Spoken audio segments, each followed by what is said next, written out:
Ilan pang personalidad ang idinamay ng 18 dating tauhan ni Saldico sa kanilang mga aligasyon. Ang ilan sa mga pinangalanan pumalag at tinawag na kasinungalingan ang mga paratang. May unang balita si Ian Cruz.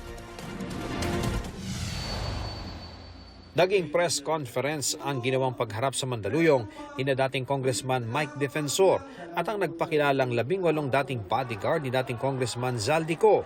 Wala kasing senador na dumalo kahit pa sinabi ni Defensor na dito magaganap ang pagdinig ng Senate Blue Ribbon Committee hearing ng Cayetano Block ukol sa flood control scandal. Bukod sa 18, may 4 pang bagong testigo mano ang abogado nilang si Attorney Levy Baligod. Isa sa kanila, ang dati rin daw sundalo na si Jeron Valderrama. Kasama raw siya sa nag-deliver ng male-maletang pera kina dating Speaker Martin Romualdez at Senador Erwin Tulfo noong kongresista pa siya. Binanggit din niyang nahatiran nila ng pera si Comelec Chairman George Erwin Garcia. Ang una pong lumapit sa amin ay yung driver niya. Then, binuksan ni Martic side yung doon sa right slide door.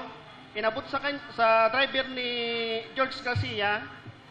Then, pagkalagpas po ng mga ilang metro, magkasalubong po sila ni George Garcia. Then, lumapit din po si Chairman George Garcia. Then, binuksan po ulit ni Martic Sai yung sliding door. Then, inabot po yung receiving copy. Sinusubukan pa naming makuha ang panig ni Romualdez sa Tulfo pero nauna na nilang tinanggi ang mga paratang. Pinasinungalingan naman ni Garcia ang akusasyon. Anya, hindi na nagtutugma ang mga sinasabi na nag-aakusa dahil dati 4 na maleta daw ang ibinigay sa kanya.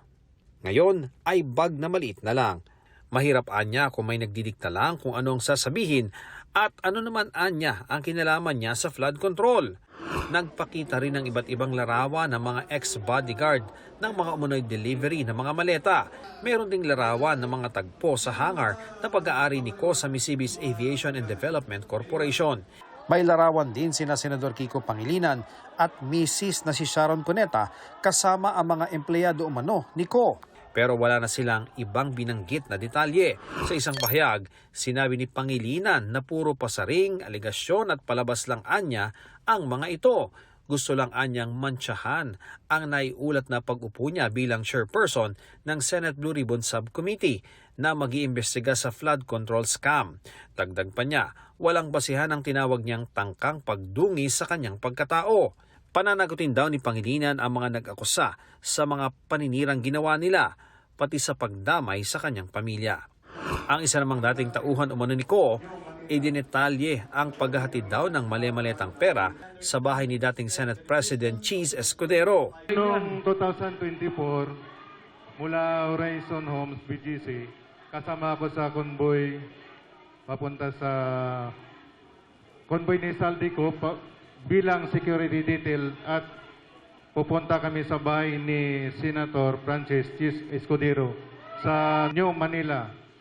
Naghatid kami ng 4 na malita na may iba-ibang sukat.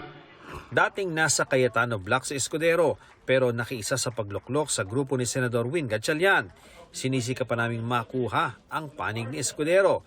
May larawan din si dating PNP Chief at ngayong MMDA General Manager Nicolas Torre III kasama ang mga witness. Ayon sa kanila, panahon ito noong hinihikayat sila na kontrahin ang naging pahayag ni Orly Guteza sa Senate Blue Ribbon Committee noong 2025. Wala pang tugon sa amin si Torre kaugnay sa akusasyon. Ilang media personality rin ang binanggit ng ilan sa kanila na dinadalhan umano ng perang naka-paper bag sa utos ni Co. Pero wala ulit silang ibinigay na detalye at wala ring ipinakitang ebidensya. Na-assign po ako sa isang PR na taga-media na si Bernard Peralta. Doon ko po nakita yung mga nabibigyan po ng mga paper bag na mga anchor na mga taga-media. Kagaya po ni Arnold Clavio,